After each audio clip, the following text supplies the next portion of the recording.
Фатих Хөсни. Өзелгән җыр. Беренче бүлек. Миләүшә Талиповлар гаиләсендә бердән-бер кыз. Димәк ки, бик тә кадерле гөл булып үсте. Дөрес, Талиповларның кайчандыр бер малайлары да булган. Ләкин 2 яшьлек чагында ук үпкә шишүдән үлеп киткән. Бу аянычлы югалту өчен ир белән хатын арасында әледән-әле сүз дә килеп чыга. Ире Харис, әлбәттә, нәзакәтле генә итеп, баланы карап йөртмәүдә хатынын битәрләп куйгалый. Хатыны Сәрия исә, артык нәзакәтләп тормыйча, ирен төшеп калганлыкта, өйне җитәрлек кайгыртмауда, хәтта доцент исеме күтәреп йөреп, башка фән эшлеклеләре файдалана торган махсус поликлиникадан да файдалана алмавы белән тегенең авызын томалый иде.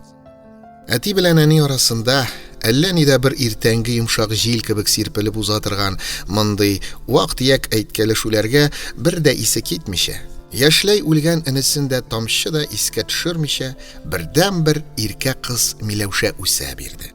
Менә ул буй җиткән кыз, яше 22дә, студентка, соңгы курста, өлгерәсе алмалары өлгергән, инәдән җептән генә һәм иң соңгы мода белән киенә, кирәк яракка дип кесәне дә буш тотмый. Әнисенең эштән генә сызып йөрүенә караганда, юньлерәк бер кеше табылса, ай хайла, укып, әллә ни эш чыгарырдай күренмәгән бу расходлы күсәкне тотып кияүгә озатканда да бик вакыт иде канада. Син көткәндә, аның кирәкле кешесе аяк астында аунап ятамысың? Сәрия ханымның борын күтәренке, җил яңгыр тидерми иркәләп үстергән чәчәктәй кызын, озын чәченнән бүтән кызыгырлык җире булмаган буш кесәләргә тагып җибәрәсе килми. Кызның үзенә килгәндә, бераз җил яграк ул. Аңа кияү булды ни дә, булмады ни. Хәер, күктән бик чибәр дә, бик акыллы да, бик бай да, бик дәрәҗәле дә берәр даһи егет атылып төшсә, ул аны шундук кочагына эләктереп алудан качмас иде. Хәзергә әле андый хикмәтле эш күренмәгәч, дөньясы һәм үзе түгәрәкләнгән тук кыз, яшьлеген кая куярга белмәгәнлектән, килешсез зур башлы, курсташларының сүзләренә караганда, теләсә нинди профессорыңны да галошка утыртырлык табигый сәләттә булган физмат малаен котыртып йөри. Һәм кайбер башлангыч бөрүләренә караганда, Миләүшә чая кыз бу уенны алып та барыр кебек. Моны курка шикләнә генә дигәндәй, әни кеше белә.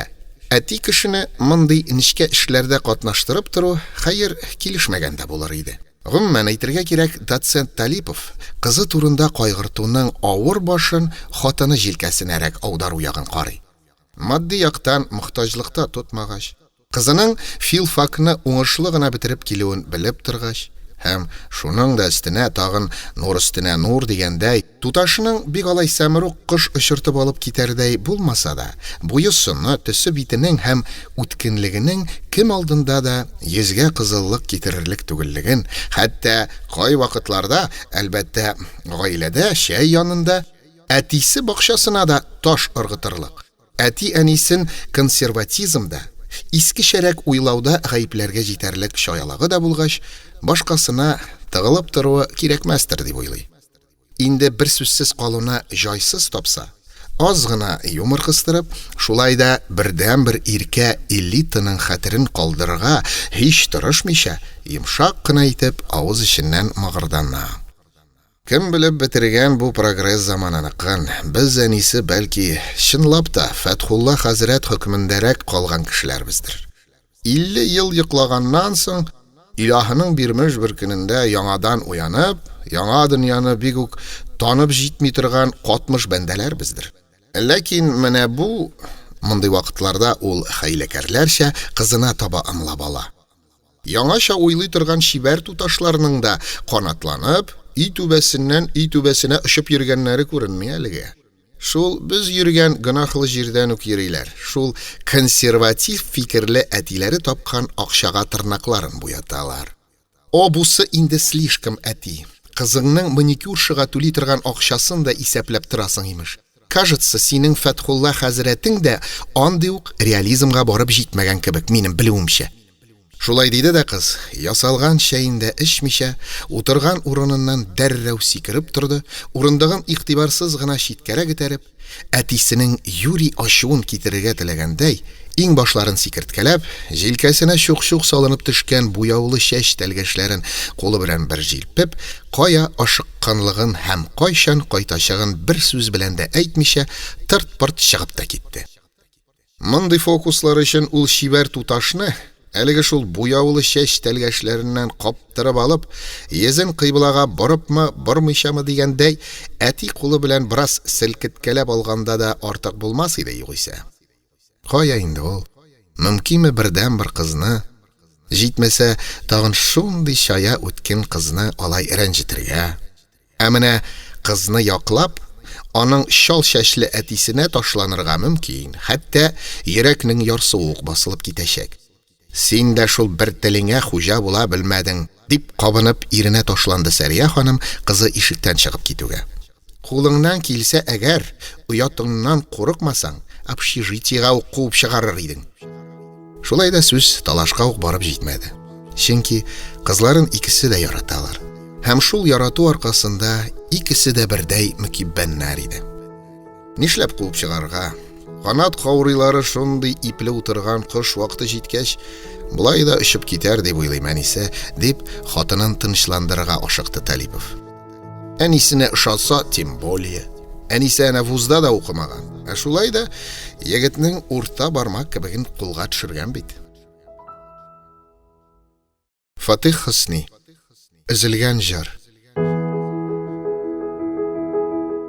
Икенче бүлек. Ир белән хатын үзара теләсә ничек кытыклашсыннар. Анысы алар эше. Ә Миләүшәгә килсәк, дөресен әйтик. Иркәлек аркасында шытып килә торган кайбер җилбәзәк якларын, үзен артык һавалы тотуын, бизәнергә яратуын, бер эшне дә тирәнтен уйлап җиткермичә, җиңел эшләнә торган эш дип каравын, һәм чынлап та, нинди генә эшкә тотынса да, артык көч сарыф итмичә, үтә җиңел йырып чыгуын исәпкә алмаганда, кызыйның кай берәүләр белән кылычка кылыч килерлек дәрманнары да юк түгел. Ул табигый талантка ия. Әле генә әйтеп үтелгәнчә, нәрсәгә генә тотынмасын, җиңел һәм пөхтә итеп башкарып чыга. 22 яшькә җитсә дә, чыгып бетмәгән һәм якын арада гына чыгып бетәрдәй дә күренмәгән мөлаем сабыйлыгы бар. Кешеләргә бөтенесенә бер тигез дәрәҗәдә ышанып карый. Укый торган фәннәрен белә, бер вакытта да конспект төзеп мәшәкатьләнми. Имтиханга хәзерләнәм дип, аулак бакчаларга чыгып, чәчен йолкый-йолкый цитата ятлап утырмый. Һәм үзе дә сәләтле кешеләрне әллә кайдан танып ала. Ярата һәм узак уйлап тормыйча, үзен шушындыйлар кочагына баш аягы белән атып бәрергә әзер. Мондый дуамаллыкның кай чакларда аянычлы нәтиҗәләргә китерүе мөмкинлеге турында ул хәтта уйлап та тормый. Гомумән, аның өчен бу дөньяда бернинди дә аянычлы хәлләр юк. Булуы мөмкин дә түгел. Булса да ул кайбер мөкыт бәндәләрнең уңмаганлыклары аркасында гынадыр. Тулаем дөнья матур. Миләүшәнең күп акча китерә торган доцент әтисе һәм кызын ни әйтсә шуны эшләргә хәзер торучы, киң күңелле, бик тә бала җанлы, мәрхәмәтле әнисе бар. Аннары тагын бик күп дуслары бар. Кызлардан да, малайлардан да. Һәм алар барысы да Миләүшәдән бихушлар. Синең сөйкемле сөягең бар, колдунья. Сиңа ни кисәң шул килешә. Син бик тә бәхетле булырга тиеш, Милә, дип колак төбендә безелдәп торалар. Шуның өстенә, шуларның барысы өстенә ул җилбәзәк кызның бүтәннәргә бик алай тәтеми торган тылсымлы бер өстенлеге бар. Аны кояш ярата. Җәй көннәрендә туристлык походларыннан йөреп кайтканда, кара кучкыллы һәм җимешле Кавказ әйтерсең, аның битенә, беләкләренә, тәненә бөтенләйгә йыгып кайта. Әйткәнебезчә, аның кызлардан да, малайлардан да бик күп танышлары бар. Ул алар белән ничектер башын артка ташлап, берсенә дә игътибар итмәгәндәй, шилтерә баккан чишмәдәй көлә-көлә, шул ук вакытта аларга ышанып, ни өчен ышанганлыгын үзе дә белештермичә, яшел яфракларга шыбырдап куелган иртәнге яңгыр кебек шаулап та, пышылдап та сөйләшә ала. Һәм әнә шул бик күп дуслары арасында тагын берсе бар. Бер малай бар. Дөресрәге, малайлыктан чыккан, егет үк булып җитмәгән дәү башлы, киң маңгайлы, маңгайына караганда чак кына Альберт Эйнштейнга да охшаган. Ләкин хәзер әле Эйнштейн ук булып җитмәгән, Миләүшә Жүләр башының алдан ук чыгарып куйган хөкеменә караганда, әлбәттә барып җитәчәк дәү башлы, киң маңгайлы, сөйләшергә яратмый һәм сөйләшә белми торган берсе бар. Сәйяр атлы. Сәйяр Солтанов дигән йомыкый гына бер малай. Ни хикмәттер менә? Бүтән кеше белән, хәтта әти-әнисе белән дә чатылдатып сөйләшә ала торган безнең ул чая Миләүшәбез әнә шул малай белән сөйләшүдән башта озак кына куркып йөрде. Фатих Хөсни. Өзелгән җыр.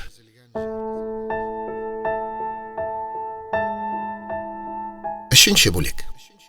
Ни өчен алай куркып йөрүнең сәбәпләрен тикшереп тормыйк. Ни өчен генә булмас 20дән узган, ләкин әлегә кияүсез калу сагышына ук батмаган кызлар халкының. Без аларны бүтән нечкәлекләре белән кайдан белеп бетерик? Ә менә язмышның бер көнендә, бәлки бу урында адәм балаларын иләсләндерә торган язны гаипләргәдер. Курку качты. Туры мәгънәсендә дә, читләтебрәк әйткәндә дә. Гадәттә, мондый озатып куюлар чыгарылыш кичәләреннән соң имтиханнар биреп, өстән тау төшкән чакларда гына була торган иде. Ә өстендә тау барын гомумән бик алай сизми торган, фәннәрдән җиңел баручы дәү башлы, аз сүзле Сәйяр ул кичне үзен әллә ничек сәеррәк бер хәлдә тойды. Гомердә булмаган хәл. Аның тора торгач кызлар белән сөйләшеп карыйсы килеп куйды. Нинди дә булса, атап әйтеп була торган бер кыз белән түгел. Худавәндә атап әйтергә мөмкин булган һәм яшертен сер итеп күңел түрендә очыртып йөрткән ул сихри җыр турында, күңелне гел алгысытып, гел яктыртып, гел яхшылыкка өндәп торучы ул фәрештә турында, гөнаһлы телеңне тибрәтеп, нинди дә булса сөю сәгадәт сүзе кыстырырга мөмкинме соң? Әйе. Шул ук институтта дәрес бирүче доцент Талиповның күз өстендәге каштай бердән-бер кадерле кызы бит ул. Өстеңнән әтиең искесеннән укмаштырып теккән пиджак төшмичә, һәм кеше данына кызыгучы лыгырдык авызларның будущий Ландау дип шапырларыннан һәм яшертен генә мыскыллап, бәләкәй Белошвейканың дәү башлы малае дип йөртүләреннән башка бернинди искитәрлек байлыгың юк чагында, шундый чибәр, бүтән җире килгән кыз турында уйларга мөмкинме соң? Мөмкинме? Хәлбуки мөмкин икән. Бер кичне шулай комсомол җыелышыннан чыгып, нилектән болай икәнлеген үзе дә белмәстән, башын салыбрак кайтып килгәндә, Сәйяр дәүбаш артыннан Миләүшә җитез күбәләк очып килеп җитте. Миләүшәләрнең Карл Маркс урамындагы квартираларына кадәр бергә кайттылар. Көндәлек килде-китте сүзләрдән бүтән сүз кузгалмады. Миләүшәләрнең капка төбенә кайтып җиткәч һәм Миләүшә шәһәр алгандай тантана белән, без Сәйяр менә шунда, икенче каттагы 5 тәрәзәле квартирада торабыз. Минем бүлмәнең тәрәзәсе әнә чаттагысы, дип белдергәннән соң, Сәйяр эченнән генә җиңел сулап, "Я Алла, телдән юк бар сүз ычкынганчы кутулам ахыр бу кыздан", дип шатланып куйган иде. Юк, кутулырга юл куймады кызый. Әле вакыт иртә, әйдә мин сине озата барам. Һаман кызларны гына озатырга дигән закон юк. Кайвакытта кызлар үзләре егетләрне озатып куярга тиештер, дип аңарга хас рәвештә үҗәтләнеп, егеткә ияреп китте. Аз сүзле Сәйярның теле барыбер ачылмады. Әйе, шулаймы шулайдан узмады. Сөйләшә алмавыннан, эчке дулкынланудан, теле кирмәкләнүдән ахырда ул үтә уңайсызланып, "Кыргыз әле, Талипова, мин товарищеская урамындагы общежитиегә барам. Йомышларым бар. Нигә сезгә ул җәһәннәм астына барып йөргә? Кайтыгыз борылып", дип кырыс кына әйтеп та карады. Егет кырыс торган сайын кызның шытлыклыгы артагына бара иде. Ниһаят, ул егет күрсәтмәгән кыюлыкны күрсәтеп, Сәйярның култыгыннан ук алды. Беренче тойгы шул булды. Икесе дә яналар, ялкынсыз яналар иде. Сүз аның сайын рәтсезләнә генә барды. Хәер, сүз урынымы соң бишара Белошвейка малайына. төнлә төшләрендә күреп, көндез очратканда тизрәк күзеннән ычкынырга тырышып ярата торган яшертен алиһәсе ишуларның. Алла мәңгелек итсен иде бу минутларны. Менә бит, аның белән рәттән бара. Сүз дигәне тумаса да, рәттән бара. Кызуы белән яндырып бара. Ләкин мәңгелек итмәде Алла бу минутларны. Хәрәкәткә бай һәм нык яктыртылган Вишневский урамыннан борылып, аулаграк тыкрыкка барып кергәннәр генә иде. Үз бәхетләреннән үзләре исергән безнең бу яшьләребез абайламый ук калдылар. Алар каршына тузгак башлы, авызларыннан аракы исе аңкыган 2 санты килеп чыкты. Бик үк сузып тормыйча, борыннары белән төртелгәндәй каршыларына килеп бастылар. Буларның юлларын кистеләр һәм әлбәттә сүз тәмәке сораудан башланды. Шунда ук мыскылга күчеп, тәмәке дә суыра белми торган авызың белән син пасан, бу шибәр кышны үбәргә алып барасың түгелме? Диде берсе. Я, ул аны скандалсыз гына безнең кулга тапшыра, диде икенчесе һәм кызны тупас кына үзенә тарта башлады. Менә кайда икән сөйләшә белми торган Белошвейка малаеның шын мәхәббәтне сүзсез генә изһар итәр минутлары. Сәяр һич ни уйлап тормастан уртага атылып керде һәм яшь арысландай ыргылып, теге нахалның яңагына кундырды. Шул арада җәлт кенә борылып, Миләүшәгә тизрәк ычкынырга ымлады. Кызның киткәнен абайлагач, бер үзе кырык кул белән 2 хулиганга каршы сугышка ташланды. Тегеләр кырык куллы булмаганнар икән. Кыскасы, мәхәббәтен тел белән әйтә алмаган Сәяр Солтанов ул хис белән шаярырга ярамаганлыгын кызны беренче озатканда ук күрсәтте. Икенче көнне аны больницада яңагы телгәләнгән хәлдә таптылар. Фатих Хөсни. Өзелгән җыр. 4-нче бүлек. Миләүшә Сәяр янына больницага көн сайын ук булмаса да, әледән-әле килгәли йөрде. Килгән сайын тәмле татлы күчтәнәчләр китерә, ишектән яңалыкларын җиткерә, ишетмәгәннәрен үзеннән чыгарып, ничектә егетнең күңелен күтәрергә, юатырга тырыша, озаклап утырып китә иде. Килгәне сайын өстенә яңадан яңа күлмәк, платье костюм, билне кысып, башка урыннарны күпертеп күрсәтә торган мәкерле трикотаж киеп, авыруны хәлен белүдән дә бигрәк үзен күрсәтә килгәндәй килде. Әлбәттә, шамасын белеп кенә иң башларында сикерткәләп куя, җиңелчә генә кытыклый торган берәр сүз әйтә. Сәярның палатадаш иптәшләре алдында гадәттәге көмеш тавышы белән яңгыратып көлеп җибәрүдән дә тартынмый иде. Көлке урыны түгел икәнлеген абайлап алганда итеп, уялып кызарып та кала. Сәярның күзләренә карап, хәтсез генә сүзсез утыра. Каһәр төшкән вәсвәсә, буларның барысының да үзенә килешеп торганлыгын, бөтенесенең дә күзе аңарда икәнлеген, бу кыланышлары, булай кинәт кызарып, тынып калулары белән Сәяргә әллә нихәтле куаныч, эчке горурлык һәм шул ук вакытта күңел тирәнлегендә баш калкытучы көнчелек катнаш яшертен пошаманлык алып килгәнлеген әйтерсең лә сизә. Каралы егет, син мондагы врачларның тәмле телләреннән бик иреп китмәди ул. Егетне әллә шаяртырга, әллә юатырга тырышып. Хәзерге медицина тәнгә ямау салырга бик оста күрәм. Килгәннән килгәнгә шомарта баралар үзеңне. Кайдадыр яңагыңдамы, авыз читендәрәк булса бигрәк тә шәп, Виктор Гюго хикәяләрендәгечә романтичны чыга. Кыскасы, истәлеккә кайдадыр берәр җый калсын. Миндә бит кеше, минем дә мактанасым килгән минутларым булыр. Эндәшми Сәяр. Мөлдерәп карап тик ята Сәяр. Күзләрендә әлеге шул хәтәр ялвару. Уйнап әйтәсеңме син бу сүзләрне? Уйлап әйтәсеңме? Уйлап әйтәсең икән, нигә кирәк Виктор Гюгоны кыстырырга? Күп белгәнлегеңне күрсәтер өченме? Үзенең җаны уч төбендә, китергә җыена торгандыр. Шуңа күрәдер булай теленә салынуы. Янәсе юата һәм әледән-әле тирәнтен әйтә алмый торган хәсрәтте бар кеше сыман уфылдап куя. Әллә һаман авыртамы дип сорый Миләүшә, бу юлы инде бик җитди кешегә әверелеп. Җавап бирми Сәяр. Шул ук вакытта Миләүшәгә юкны барны уйларга сәбәп тә калдырасы килми. Ах, Алла, үзенең көеп ятуы да җиткән.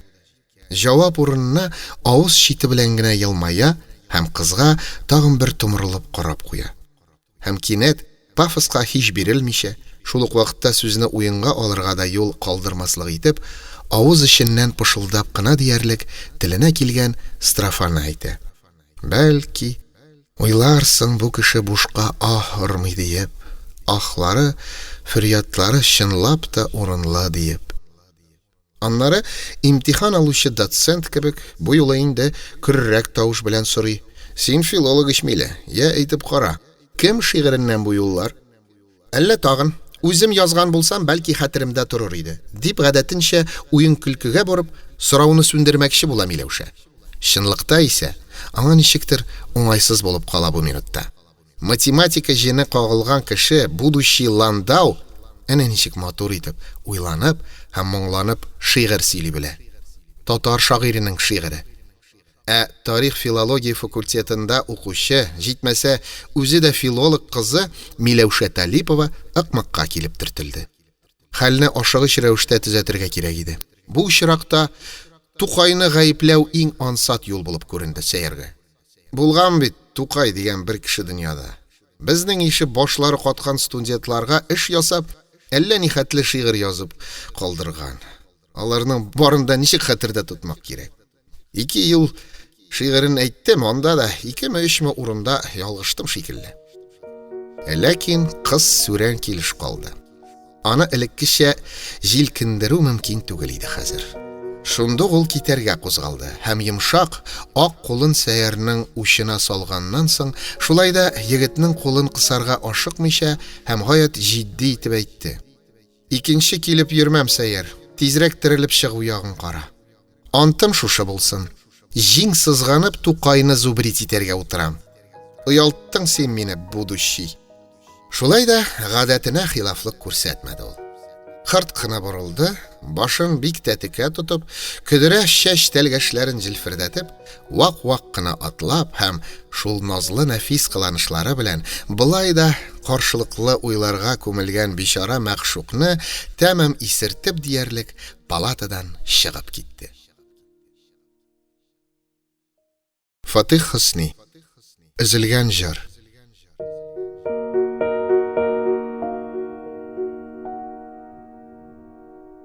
5-нче бүлек. Яшь тән тиз төзәлде. Больницадан чыкканда Сәйәрнең яралары беткән, егет яхшы ук тазарган шомарган. Тик Миләүшәнең теге вакытта әйткән теләген искә алгандай, авыз читендә беленер-беленмәс кенә җи эзе уелып калган иде. Миләүшә үзе теләгән бу романтика өчен тыштан куанган кебек күренсә дә, чынлыкта исә романтикасыз вакытта да әллә ни кыйып куймаган бу егетне ул үтә ышанып каршыламады. Дөресен әйткәндә, башлы сәләтле булганы һәм курсташ студентлары арасында яхшы даны таралганы өчен вакыт уздыру өчен ярар дип керешелгән мәзәк кенә. Шуның өчен чибәр кыз Миләүшә һавага сикереп торсынмы? Аның каравы, Сәйәр үзе авыз читендәге җи турында ичмасам уйлап та бирми. Миләүшәсен бик сагынып чыккан. Ничек тә вакыт тауып кызны күрергә, аның янында булырга атлыгып тора. Мәҗнүннәрчә гашыйк булганлыктан кыздагы эчке үзгәрешләрне бөтенләй сизми. Җитмәсә тагын больницада эшсез аунап ятканда башы әллә ниләр уйлап чыгарган, Миләүшәгә ышынып әкәмәтләр сөйли.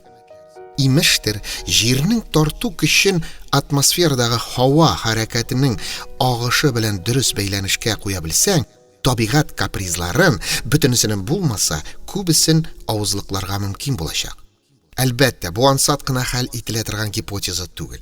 Ләкин егетнең шашынып хыяллануына караганда, хәзерге атомный электронный исәпләүләр микромирларның табигатына үтеп керү заманында бүген булмаса, иртәгә кеше кодрәтеннән киләчәк эш имеш. Миләүшәгә ни? Әллә керә кулагына, әллә керми. Аның башында үз хыялы.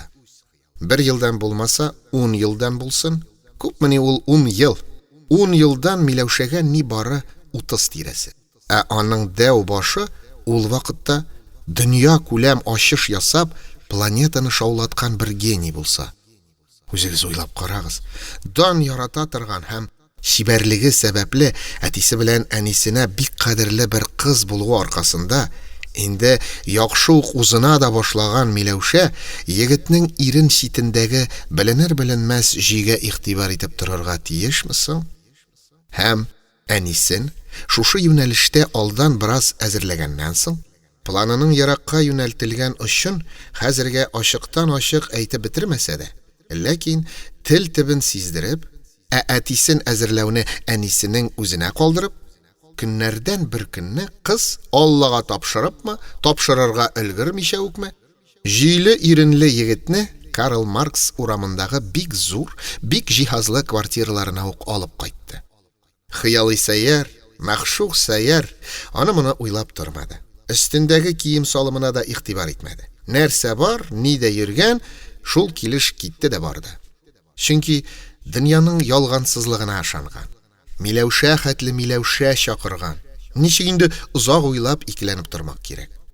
Миләүшәнең һәм өлешчә аның әнисенең эшне булай тиз тотуларының шулай ук эчке сере бар иде. Егет тә, кыз да институтны бетереп киләләр. Менә диплом эшләрен тапшырырга да амин хуш җаным булак буе. Өркеткәне бигрәк тә шул, кая җибәрәләр бит әле. Кыскасы, җиле ирен дип торырга түгел. Үз башына да күз йомарга булдылар. Бөтен дахи кешеләр үз башка игътибарсыз булганнар дип шандырды Миләүшә әнисен. Бер мәсьәләдә кыз да, әнисе дә аерып булмаслык союзниклар иде.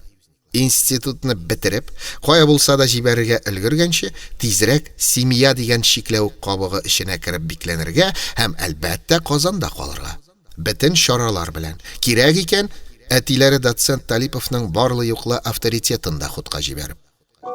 Егетне беренче мәртәбә игә китерү көткән эффектны бирмәде. Миләүшәсе алдында гына әтәчләнгән икән. Кызның әтисе алдында кайда гипотезалар кырып азаплану. Кирәкле сүзендә әйтергә уңайсызланып, түбән карап кына утырды. Күтәрелеп караса да, әллә нидә бер Миләүшәсенә генә карап ала. Анысы да, кая китереп куйдың син мине дип ялварып карау иде. Вино салып алдына куйдылар. Башта эчмим дип өздереп әйтеп ташлады. Кыстап карадылар, эчмәде. Һәм кинәт эчү-эчмәү мәсьәләсе бөтенләй онытылгач, ахрысы таркалып калудан үзе дә сизмичә булса кирәк, бокалны дәррәү күтәреп эчеп җибәрде.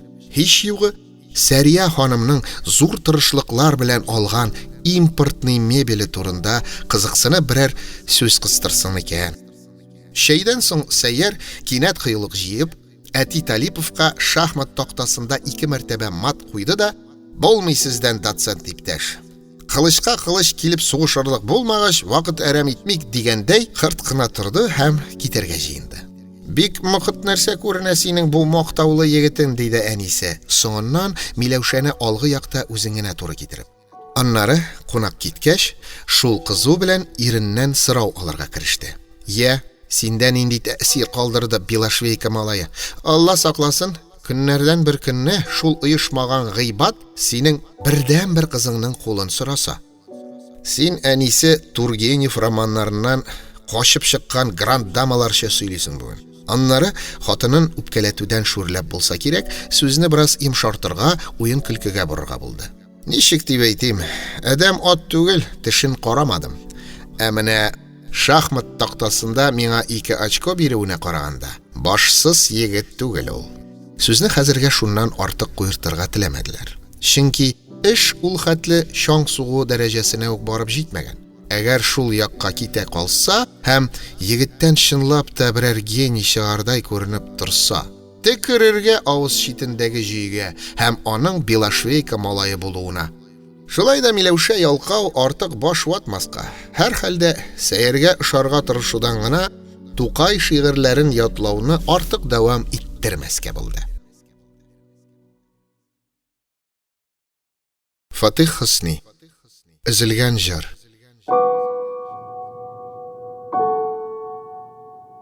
Алтынчы бүлек. Шулай да, әмма әтисе әйткән сүздә кызның күңелендән нык утыра. Шахмат тактасында миңа 2 очко бирүенә караганда, башсыз егет түгел ул. Шулай диде бит әти кеше. Ә Миләүшә бөтен җилбәзәклегенә дә карамастан, әтисе фикере белән нык исәпләшә. Кыска гына шул сүзләрдән ул үзенә әллә нихәтле мәгънәләр чыгарып, Белошвейка малайын тагын бер кат күңеленнән гаршы көрсиләргә менгезеп утыртырга, уенчак фантазия белән дөнья күләм танылган генийларның берсе итеп куярга өлгергән иде инде. Шуңарга тагын яңа хәбәр дә өстәлеп тора. Чын булса әгәр, Сәяр Солтановны аспирантурада калдырачаклар имеш. Һәр хәлдә ачык авыз булып торырга ярамый, чарасына керешергә кирәк. Сүзгә саран ул егетнең тауга таба бер менә башласа, ярты юлда тукталып калмаячагына кыз чын ихластан ышанган. Һәм Шөһрәт тауының башында җитәкләп алып менгән пәйгамбәре, гәрчә алай күзнең явын алырлык булмаса да, бергә аяк сузып утырып, түбәндә чуалучы вак кына адәм балаларын өстән тамаша кылу аны бик кызыктыра иде. Шуларын барысын да искә алып, Миләүшә хәрәкәткә үк кереште. Иң элек Сәяргә бу юлы инде томанлы сүзләр белән сузып тормыйча, үзенең планнарын ачып салды. Ачык авыз булып торасы юк. Институтны бетереп, төрлебезне төрле яры озатканчы, икебезнең язмышны бергә кушарга, ягъни закон нигезендә ирле хатынлы булып алырга. Шуннан соң карасыннар семьяга кагылып. Булай үтә ачык әйтелгән тәкъдимне һич көтмәгән һәм тәкъдимнең шулай ачыклыгыннан хәтта бераз аптырабрак та калган Сәяр шулай да сөенде һәм бер үк вакытта курка да калды. Ләкин ул чын-чынлап гашыйк иде. Һәм шулай буларак дөньяда нинди дә булса мәкер булыр дип уйламый да иде. Миләүшә дөрес әйттеме соң? Шундый чибәр, шундый ихлас күңелле, уенчак, тапкыр сүзле кешедә, укымышлы ата баласында мондый җитди мәсьәләдә шаяртып сөйләшү мөмкинме соң? Һәм алар бер көнне Миләүшәнең кыздыруы, Сәяр бер катлының ышануы аркасында әни кешенең кылын тартып карау нияте белән бу юлы инде егет өенә килделәр. Сәярның әнисе Хаят ханым мондый хәбәрне каршылау өчен әлбәттә әзер түгел иде. Башта бераз каушабрак калды. Өенең җыелмаган булуы өчен каушады, үзенең ялгызлыгы, фәкыйрлеге өчен уңайсызланды. Ниһаять, малае ияртеп килгән кызның чибәрлегеннән үнен югалткандай булды. Я Хода, булса да булыр икән. Миңа моңарча күрсәткән газапларың өчен бер бүләгеңдер бу. Әллә моңарча күрсәтеп өлгермәгән яңа газапларга әзерләвеңме дигәндәй уй үтте аның күңеленнән. Ләкин эш кешеләренә хас айнык акыл шундук үзенекен итте. Аның Сәяре дә төшеп калганнардан түгел ич. Бар булганы белән бу кадерле кунакны сыйлап җибәрергә ниятләп, табын әзерләргә кереште. Әнисен изгәләнү катыш булай балкыган хәлдә һич күрмәгән Сәяр әллә юатырга, әллә аңарга ярарга тырышып, каушамау хәтләнкәй. Без узышлый гына кердек. Хәзер китәбез дип караса да, Хаят ханымны алай тиз генә айнытырга мөмкин түгел иде инде. Улының кыздан күзен ала алмаганлыгын, эчке балкуын күреп тора ич. Малайы бәхетлегә ана да бәхетле. Карасына, алар урамына да шундый бәйрәм килер көн булыр икән. Шик юк. Әнә ул чибәр кыз да бәхетледер. Аның Сәярын яратадыр. Шулай булмаса, өйгә үк барып кермәс, булай сөйкемле көлемсерәп тормас иде. Соң шушы бәхетле зур шатлыкны бер утырып чәй дә эчмичә уздырып җибәрү мөмкинме? Ул да түгел, кыз үзе дә һич рияланып тормыйча бу йортның әллә кайчангы үз кешесе кебек уйный көлә әйтеп ташлады. Эчмәсәң син эчмәссең, Сәяр. Сине көчләгән кеше булмас. Ә минем тамак шатнап тора. Хаят апаның бер стакан кайнар чәен эчмичә китәр хәлем юк.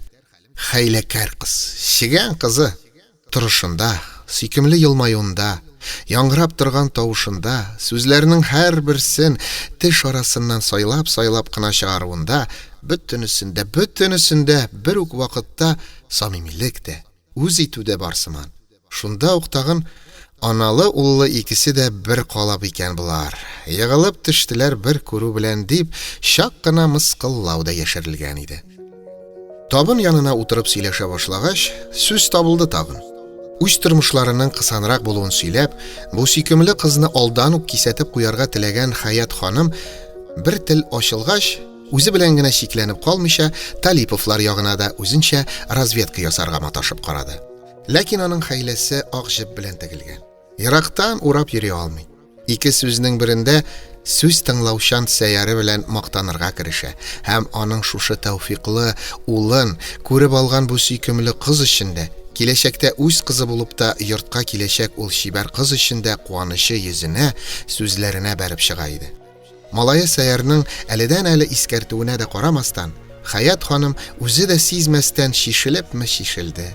Булган, хәл ителгән эшкә йомгак ясаган тон белән вакыт җиткәч бер бездән генә калмаган. Ата-баба җылысы, алды-арты хәерле булсын дияргә генә кала дип, нәтиҗә ясарга да өлгерде. Һәм шундук тагын соңыннан сүзгә урын калмасын дигәндәй, квартираларының кысын булуыннан, үзенең кул эше белән генә шөгыльләнүеннән бераз зарлангалап та алды. Сәйярның бу зур башы белән киләчәктә квартираны гына шәт зурайтып булыр. Хафаланмагыз юк өчен Хаят апа дип, әллә Сәйярны мактыйсы килүдән, әллә үзенең дан яратуын сиздермичә тыелып кала алмаганлыктан бер шаулап куйды Миләүшә. Әлбәттә, бер утырып, чәй эчү вакытында гына күп нәрсә сөйләшә алмадылар. Әмма эшне озакка сузмыйча, ЗАГСка гариза биреп куярга кирәклеген турында ишарәләр ясалды. Иң кызык аңлашу соңыннан Сәйяр институтта эшләрен бетереп кайткач, әнисе белән ул арасында булды. Соңыннан кайта-кайта уйлаган ана шатлыгын яшермичә, әмма күңел тирәнлегендә яткан хәвефне дә сиздерми кала алмыйча әйтә куйды. Булай үзе яхшы ата баласы күренә ул Миләүшә дигәнең. Сүзгә үңгә дә ягымлы, бер карауда гына кеше күңелен белеп бетереп булмаса да, мин бер генә күрмәгән Миләүшәне әнкәй. Юкка борчылма дип әнисен тынычландырырга ашыкты Сәйяр. Һәм күрәсең, артыгы белән гашыйк булганлыктандыр, үз сүзләренә бик нык ышанып өстәде. Бәхетле булачакбыз әни аның белән. Күр дә тор менә, шушы дивана әйткән иде диярсең, бәхетле булачакбыз. Фатих Хөсни. Өзелгән җыр. 7-нче бүлек. Дөньясын оныткан гашыйк кешеләрдә генә булуы мөмкин бәхетле минутлар да әлбәттә булгалагандыр. Әмма шын бәхеткә әле ярак. Алар аны көтәләр генә иде. Икесенең дә ризалыгы белән һәм улларының да ризалыгын алып, Сәйярның әнисе Хаят апага килгәндә, шундый абруйлы кешеләрнең коры кашык белән суырып йотарлык чибәр кызларын үзенә карата алган улы өчен аны башы күккә тиярдәй куандырып, ЗАГСка гариза биреп кайтканнан соң, әлеге шын бәхетне көтү тагы да дәртлерәк бер төскә керде. Ике якта да туйга хәзерлек эшләре башланды. Кызы әнисе Сәрия ханым үз гаиләсенең байрак булуына таяныпмы, җыйчы хатынның фәкыйрь бюджетын күздә тотыпмы, бер сөйләшү вакытында туй мәшәкатьләрен җыла буенча без күтәрербез дип куйды ирегенә. Безнекенең җилкәсе калын, доцент кешегә акчаны санап бирмиләр. Бердән бер кызыбыз икән, туйын да гөрләтеп үткәрербез. Хәлемнән килгәнчә мин дә читтә калмам, минем дә бердән берем. Гарурлык хисенә кагылганда әйтү ансат булса да, әмма элекке запасы булмаган, кул хезмәте һәм улының стипендия акчасы белән генә очын-очка ялгап килгән сыңар гына канатлы бу гаиләгә туй хәтле туйга әзерләнү әлбәттә җиңелгә төшмәячәк иде. Ләкин әйтелгән сүз Хаят ханым ничек тә сер бирмәскә булды. Малае Сәйярның зурдан купмаска дип тукып торуына да карамастан, бердән бер улын өйләндергәндә зурдан купмаска мөмкинме соң? Әни кеше шулай да кеше арасында ким хур булмаска, кыз ягы алдында сер сынатмаска, үз өендәге мәҗлесне дә җиренә җиткереп уздырырга, яшь киленгә, кодагый-кодаларга бүләк санакларны биткә оят китермәслек итеп әзерләргә булды. Һәм китте фәкыйрь тол хатынның борчылу төннәре башлана. Көндез авыздан сүз чыгарга ярамый, кирегә сукалаучылар бар. Улы Сәйярда борчылырга тотыныр аннары. Әни кешенең шундый бәхетле көннәрендә юкны-барны әйтеп, малайны борчысы килми иде. Инде дә әнигә нәрсә кала? Шулай итсәм ничек булыр икән? Былай иткәндә бер җае килеп чыкмасмы дип төннәр буе йокы күрмичә исәпләп чыгарга кала. Борыш сорап кемнең булса да ишеген шакыганчы, иң элек үзенең иске сандыгын ачып карарга булды. Электә хәлле кешенең баласы булганлыктан, Хаятның үзен кияүгә йоласын җиткереп биргәннәр. Сак хатынның 20-30 ел сакланган бирнә маллары әле булса да исән сау. Ләкин заманы узган, модасы чыккан бу зиннәтле малларга хәзер кызыгучы булмаслыгын ул белеп тора иде. Күптән исенә төшеп тә, ләкин хатирәсе буларак кулдан ышкындырасы килмәгән 2-3 зат нәрсәсе бар. Бердән-бер улы өчен кызганырга мөмкинме? Ниһаять, сандык төбеннән аларны да тартып чыгарды. Нинди дә булса карарга килергә бик ашыкмастан, әле берсен, әле икенчесен кулына алып, озаклап карап торды. Булар иренең әтиләре бүләк иткән инҗеле калфак белән муен инҗесе һәм Хаятның кияүнә, Сәйәрнең әтисенә, Хаят ягы бүләк итеп китергән калын алтын балдак иде. Ничек кенә аңлатып бетермәк кирәк? Аннары тагын тигезлектә узган бәхетле көннәрнең татлы серләрен аңлатып бетерү мөмкинме? Кирәкме? Бик газиз истәлекләр иде булар. Шулай да, ничек кенә газиз булсалар да, малае хакына да аларны сатып җибәрергә әзер иде. Курка ыяла берничә кешегә тәкъдим итеп тә, көткән бәһане бирүче булмагач, тәмам гаҗизләнеп, ахырда инҗеле калфак белән инҗе муенсаны итәк астыннан гына шундый алу-сату эшләре белән йөрүче бер яһүдкә ярты бәясенә биреп җибәрде. Ә алтын балдакны сатмады. Ире төсе белән шаяруны күңеле күтәрмәде. Ничек кенә булмасын, туйга дигән мая туплана башлаган иде инде. Шуның өстенә төннәр буе эшләргә туры килсә дә, һич авырсынмыйча башкарга ашыгыч җиләр алды. Сер сыярдай якыннарыннан һәм әлбәттә вакытында һич көттермичә түләргә антлар итә бурычка да алгалады. Барысын бергә җыйгач, әртил дигәндәй, һәр хәлдә туйны адәм көлкесенә калмыйча йырып чыгарлык сәрмая тупланды. Ничек? Кайдан? Нинди шартлар белән? Бу турыда әлегә Сәйәр берни дә белми. Ул шулай белмәгән, кызыксынмаган, дөнья ыгы-зыгысы белән вакланмаган хәлдә бәхетлерәк. Ул кавышу көннәрен көтү белән бәхетле. Ул Миләүшәсенең шәүләсен күрү, аның тавышын ишетү белән бәхетле. Ниһаять ул шушындый көннәрдә, кояш һәм өмет белән тулган шушы җәй башы көннәрендә, башын югары тотып, җирдә атлап йөрүе белән бәхетле иде. Ә сизгер күңелле ана моны әлбәттә тоеп йөри. Ул исә бердән-бернең бәхетле икәнлеген күрүдән бәхетле иде. Шул ук вакытта дөнья көтелмәгән хәтәрлекләрдән дә имин түгел иде. Бер көнне институт коридорында Миләүшә Сәйәрнең үзен генә туры китереп, пышылдап кына, шулай да бик ишеттерерлек итеп, хәтта буйыргандай үзеп кенә әйтте. Минем сине күрәсем бар, Сәйәр, син бүген кич бушмы диде? Сорап торган була. Соң инде Миләүшәсе дигәндә Сәйәрнең кайчан буш булмаганы бар. Очраштылар. Өйдә дә түгел, кинода да түгел. Кеше күп йөри торган паркта, мазарда да түгел. Аулаграк урын дип, Миләүшә Сәйәрне Казанка тавындагы түгәрәк бакчага алып китте. Все течет, все изменяется дип ничектер табышмакка ошатыбрак башлап китте Миләүшә Казанка суына карап. Кем әйткән әле моны? Кем әйтсә дә к черту, диде Миләүшә тавышын күтәрә төшеп. Һәм шундук ялгап та китте. Карале, идеальный герой миңа җиткерделәр. Син аспирантурадан баш тартып, авылга укытучы булып китәргә йөрисең, имеш. Дөресме шул сүз? Булай бик стенага терәп сорагач, әйтмичә дә булмас. Бәлки дөрестер дә. Минем чынлыкны беләсем килә һәм синең үз авызыңнан. Минем бер вакытта да ялганламаганлыгымны беләсең, Миләүшә. Ялган миңа противопоказано. Шулай булгач, әйтсәм әйтим.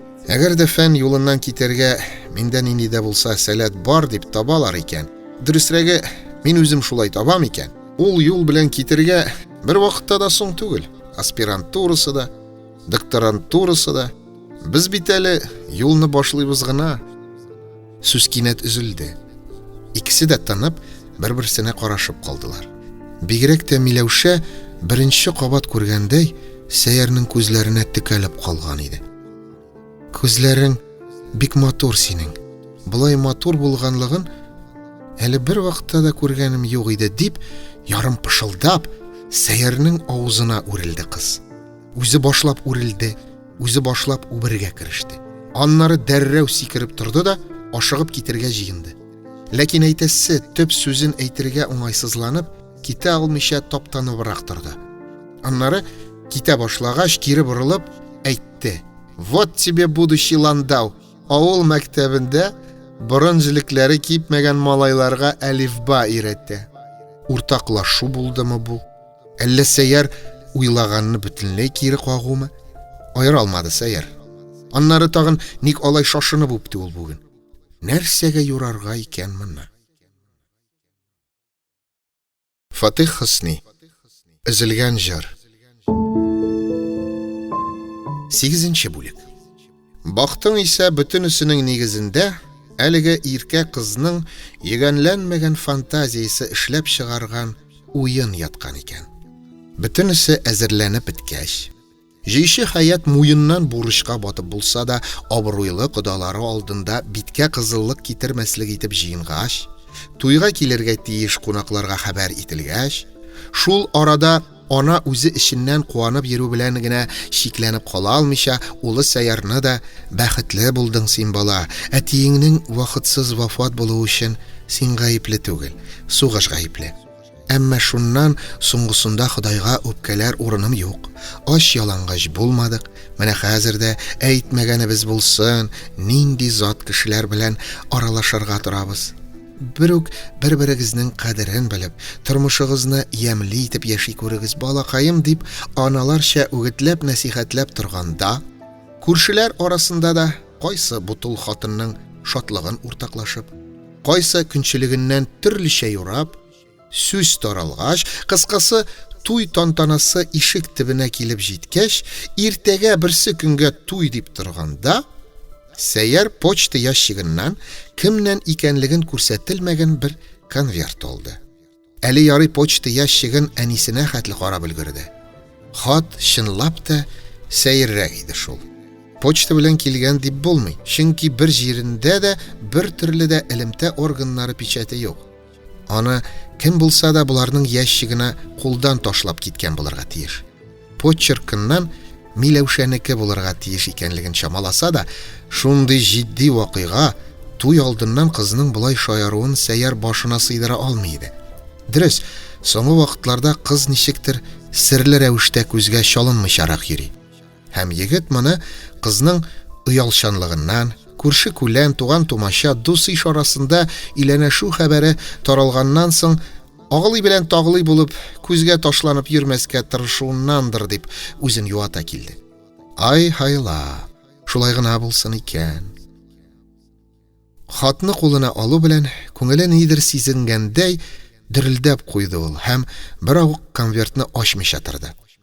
Ачса, анда ике төрле уйлауларга урын калдырмаслык итеп, ачык һәм кыска рәвештә түбәндәге сүзләр язылган иде. Мин ЗАГСка биргән заявлениене кире алдым. Бер нинди дә туй булмаячак. Авылга ияртеп алып китергә иптәш кирәк булса, син инде андый кешене бүтән урыннардан эзлә. Миләүшә. Юк, аптырап түгел. Аптырау дигән төшенчә генә моны сыйдырмый. Ачуланып та түгел. Ачуланып кешене нишләтәсең? Гарләнеп тә түгел. Әлегә кулы аягы исән, аяк астында җир җимерелмәгән. Җир ничек тә күтәреп торыр. Шулай да нәрсә дип әйтергә, ничек уйларга белмичә, бер мәл торыксыз калды Сәйер. Баш эшләми, аягы атламый, теленә сүз килми. Таш та таш, Сәйер дә таш. Югыйсә, барлы-юклы берничә минут әнә шул конверт, әнә шул хат кисәге кыштай ышынып йөргән кешене күз ачып йомганчы ташка әйләндерер икән. Беренче булып башына килгән дәһшәтле уй кеше сүзеннән курку түгел. Курсташ иптәшләреннән ишетелүе мөмкин булган мыскыллы ишарәләр дә түгел. Үзенең зур башлы, сай акыллы булып, тиң түгел кыз артыннан хыялланып йөрүен кинәт аянычлы рәвештә төшенеп алудан да түгел. Ниһаять, кызның шундый мәрхәмәтсез шаяртуыннан да түгел. Сәйяр әле моны Миләүшәнең гади бер шаяртуы гынадыр дип уйларга да әзер иде. Беренче булып җанны ишетеп үткән уй әни. Әни бичара нишләр? Күпме үзгәләнеп, канатланып, бер үк вакытта хәсрәткә батып, ес суы түгеп, кешедән әҗәткә акча ала көткән көне ишек төбенә килеп җиткәч, менә керәм дигәндә, башына җимерелеп төшсенче. Күтәрә алырмы бу хурлыкны? Җыйчы хаят кына бит ул. Фатих Хөсни. Өзелгән җыр. Сәйяр Талиповларга үзе барып ачыкламыйча, бу котышыргыч уенны әнисенә ничек тә сиздермәскә булды. Хатны кесәсенә яшереп, тизрәк өйдән чыгып китү ягын карады. Каршылыклы уйларга баткан хәлдә, юлда очраган таныш-белешләренә күтәрелеп тә карамыйча, тизрәк Миләүшәнең үзен күрергә дип чапты ул. Әйе, әле ул да чаба ала иде. Әле аның күңелендә сүнәр-сүнмәс калган өмет уты бар иде. Һич югы барып җиткәч, ярсып бер кычкырыр кебек иде. Институтта очратса институтта, өендә туры китерсә өендә, кеше арасында икән кеше арасында кычкырып әйтерлек сүзе, ник булай мәрхәмәтсез шаярту кирәк булды сиңа дигән соравы бар иде. Арылы-бирле буталып чаба торгач, бу соравын да онытты. Дөресрәге, ул сорауның тәүге энергиясе югалды. Кызны ул өендә әнисе Сәрия ханым белән икәү генә чагында туры китерде. Ишесе дә бер-берсенә сүзсез генә карашып калдылар. Фаҗигале рәвештә кызык килеп чыкты бу очрашу. Күпме әйтергә дип килгән Сәйяр ишектән атлау белән бусага төбендә шып туктап калды. Сәрия ханым кулына кайнаган чәйник тоткан килеш, чәйнеген кая куярга белмичә кызына текәлде. Аның иреннәре арасында әйтелмәгән сүзе барлыкка да, ләкин ул кызы башлаганны көтә иде. Ә Миләүшә исә дөньяда бер ни дә булмаган һәм иртәгә берсе көнгә бер ни дә көтелмәгән кебек ап-пак тешләрен балкытып, авызын иереп көлеп тора иде. Мондый каршылаудан инде бөтенләй югалып калган Сәйяр сүзләрен теш арасыннан көч-хәл белән генә чыгарып, ярым пышылдау белән башлады. Мин ялгышмыймдыр. Бу синдер ич, Миләүшә. Аннары бераз хәл алгач, инде ачыграк итеп, шулай да үпкә белдерергә һич ашыкмыйча дәвам итте. Соң алай булгач, шундый исәбең булгач, Миләүшә җаным, кирәк иде, элегрәк әйтергә кирәк иде. Иртәгә берсе көнгә туй була дип торганда, кешеләргә чакыру кәгазьләре таратылгач, әтегесе һаман шул баскан урынында, һаман шул ярык авыз килеш кала бирде. Кала бирде һәм кинәт бөтен өй ишен шаулатып, шаркылдап көлеп җибәрде. Әгәр иблис дигәннәре кайчандыр булган булса, кеше бәхетсезлегеннән иблис кеше шулай каһкаһәләп көлә алгандыр. Мин юри туйны көттем. Юри шулай эшләдем, Сәйяр.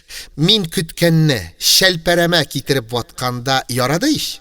Имеш будущий ландау фактка килеп чыкты. Авыл мөгаллиме. Кемне көтәр идең тагын җыйчы хаят малайыннан? Тот капчыгыңны. Бусын кызның әнисе әйтте. Беренче сүзе һәм соңгы сүзе шул булды. Һәм иң башларын уйнаткалап, зур тәкәбберлек белән алгы якка үтте. Үзен кимсеткәндә, әле бәлки түзә дә алган булыр иде Сәйяр. Әле аның Миләүшәгә әйтер сүзләре бетмәгән. Әле ялынып ялварып, аягына егылып карарга иде исәбе. Ләкин әнисен 10 еллар буена аны газап белән үстергән, туй дип очынып киенеп йөргән әнисен кимсетеп әйткән сүз аны бөтенләй өнсез калдырды. Хушыгыз алайса, диде ул, тавышын мөмкин хәтле тигез һәм нык тотарга тырышып. Кул да бирмичә ишеккә таба атлады. Ишеккә барып җиткәч, борылып карап тормастан, авыз эченнән мыгырданды. Мин аңа әйтермен, ялгыш юлдан киткәнбез. Син дә, малайың да диярмен. Кемгә карата булды бу сүзләр? Һәм гомумән, уйлап әйтелгән сүзләр булдымы? Кичен Сәйяр өйгә кайтмады. Хаят ханым төн йокламыйча аны көтеп чыкты. Сәйяр кайтмады. Иртәгесен дә, аннан соң килгән төнне дә кайтмагач, Тәмам аптыраган ана килешү-килешмәү турында уйлап тормастан Талиповларга үзе китте. Кем беләндер киңәшмичә, сөйләшмичә мөмкин түгел, ә ул бер катлы ана сүзне читкә чыгарганчы булачак кодалар белән аңлашу дөресрәк булыр дип уйлый иде. Талиповларның өчесе дә өйдә чак туры килде. Ләкин кодагыйны көтеп торган минутлары түгел. Гаиләнең үз эчендә яңарак кына буран булып узганга ошый иде. Кыз әле генә елап туктаган, аның күзләре кызарган, күтәрелеп ни дә булса әйтергә базмады. Баш иеп кенә исәнләште дә, тизрәк үзенең бүлмәсенә кереп бикләнү ягын карады. Сәрия ханым шулай ук ничектер шинебрәк калган иде. Монда азмы күпме үзен тигез тотып тора алганы әти Талипов иде. Хәер, кодагый булачак кешедән күңелсез хәбәр, егетнең юкка чыгу хәбәрен ишеткәч, анысының да төсенә бәреп чыкты. Кызы кереп бикләнгән бүлмәнең ишеге төбенә барып, тавышын күтәрә төшеп кычкырганын абайламый ук калды. Ятма бикләнеп, бар әнә үзең качырган киявеңне үзең эзли чык. Тиз генә өстен башын киенде, тик шуннан соң гына күреп алгандай итеп Хаят ханымга урын тәкъдим итте. Талипов бу минутларда шулай ук бик аптыраган, йончылган һәм бер үк вакытта өйдә үзенең баш кеше икәнлеген күрсәтергә маташуы белән чак кына көлкедә иде. Чыгышлый кызы бүлмәсенең ишегенә тагын бер кагылмыйча тыелып кала алмады ул. Кеше арасында көлкегә каласын килмәсә, диде бу юлы инде йомшаграк, ләкин бик тә үткәрә торган итеп. 2 ел кала сиңа кызый, яки кулыңнан ычкындырган сәяреңне эзләп табып, аннан гафу үтенү. Яки туйга чакырылган кешеләргә берәм-берәм чабып, туйның барып чыкмаганлыгын, һич югы кичектерелүен аларның исләренә төшерү. Үзең пешергән кайнар шулпаны үзең шимер, минем бүтән сүзем юк. Һәм эчке ярсудан булса кирәк, мондагылар белән исәнләшеп торуны да онытып, ишекне каты ябып чыгып китте. Фатих Хөсни. Өзелгән җыр.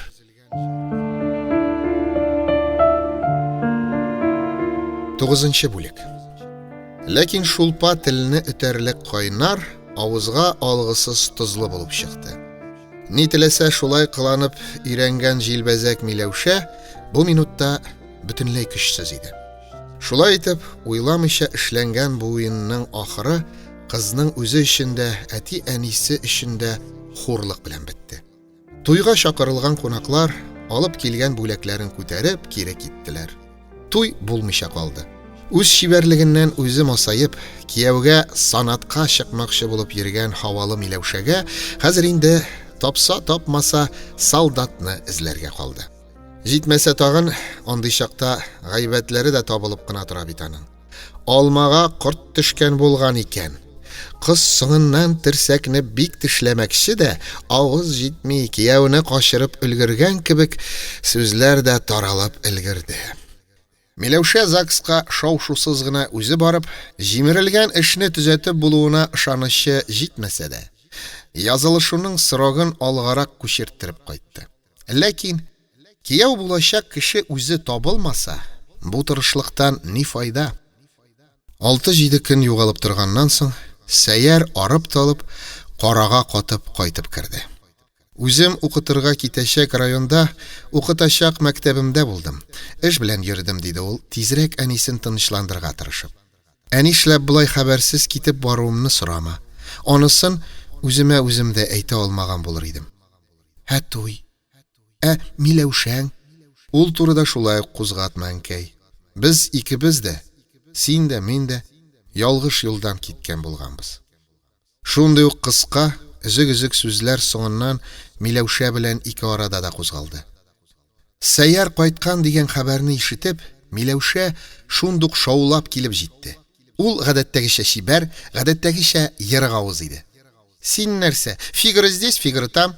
Шаяртып әйткән сүздән тәртәгә тибеп югалып йөрисең. Мин бит сине акылга утыртып булмасмы дип кенә. Аның каравы, менә хәзер акылга утырдым, диде Сәяр бик тә җитди тавыш белән кызны бүлдереп. Ул Миләүшәгә ничек тә күтәрелеп карамаска тырыша иде. Безнең арада уртак бер ни дә булмаган, Миләүшә. Мәхәббәт, синең Ромео булып кылануларың, барысы да саташу гына булган.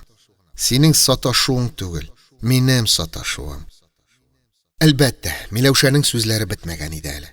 Миләүшә әле һич югы бер калдунланып карарга, ак тешләрен балкытып көләргә, ничек тә элекке Сәйәрне кайтарырга, котыртырга уйлый һәм әле егетнең үзенә салам кыстырып, әле әнисе Хәяткә якты чырай белән сүз катырып, тырышып эшне шул якка бормакчы була иде.